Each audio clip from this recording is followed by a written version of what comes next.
जनूबी एशिया में मसला कश्मीर आतिश फिशा की तरह है जो न सिर्फ एशिया में तबाही और बर्बादी का सबब बन सकता है बल्कि ये मसला आलमी जंग का भी पेश खेमा साबित हो सकता है। मसला कश्मीर की वजह से दुनिया के तमाम अमन पसंद ममालिक बिलखुसूस मुस्लिम ममालिक शदीद तशवीश के शिकार हैं। कश्मीर में ढाए जाने वाले भारतीय मजालिम की वजह से भारत का मकरूह चेहरा पूरी दुनिया के सामने आया हो चुका है। भारतीय फौज बिला इजाजत घरों में दाखिल होकर जिसे चाहती है उठा लेती है, खास तौर पर जवान बच्चों को हुर्रियत पसंद कहकर अपने साथ ले जाती है और फिर चंद दिन बाद उनकी तशद्दुद शुदा लाशें किसी और इलाके से मिलती हैं। इसी तरह मुसलमान खवातीन को भी घरों से उठा लिया जाता है और इस्मत दरी के बाद या तो मार दिया जाता है या फिर इंतहाई बुरी हालत में ये मजबूर खवातीन किसी इलाके में फेंक दी जाती हैं। यही नहीं, किसी भी घर को आग लगाना, घर से सामान ले जाना और तोड़ फोड़ करना तो रोज का मामूल बन गया है। Widespread use of torture, mass graves of Kashmir, thousands of unmarked graves in the mountains of Kashmir. Who are those people? Why were they killed? There's no answer. Disappearances, people who we Kashmiris know as disappeared. We don't know where they are.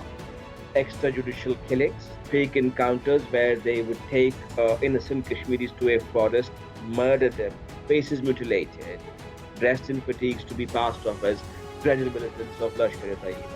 कश्मीरियों को भारतीय दरिंदों ने जबरदस्ती जुल्म और गुलामी का तौक पहना रखा है।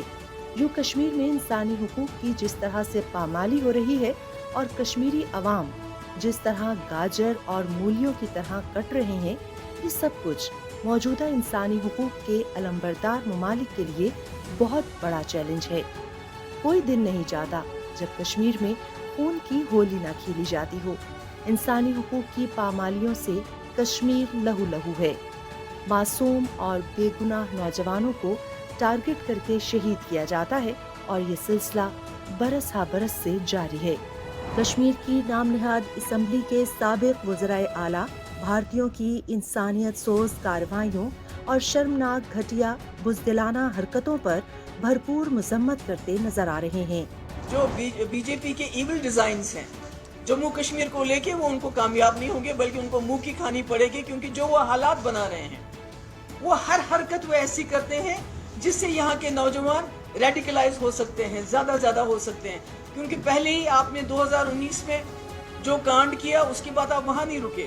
उसके बाद आपने यहाँ के नौजवानों से उनकी ज़मीन छीनी, उनका रोज़गार छीना, उनके रिसोर्सेज छीने, उनकी आज़ादी छीनी, उनकी डिग्निटी छीनी, उनको जेलों में डाल दिया, उनका जीना हराम कर दिया। मगर उसके बावजूद भी ये यहाँ के लोगों का जो रिजॉल्व है, जो साइलेंट और पीसफुल उनका तरीका है रेजिस्ट करने का, उस रेजिस्टेंस को तोड़ नहीं सके।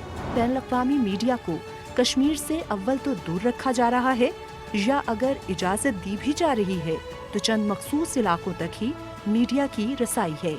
उन इलाकों तक जाने ही नहीं दिया जा रहा जहां ये सफाक गवर्नमेंट अपनी फौज के साथ आगो खून का खेल खेल रही है।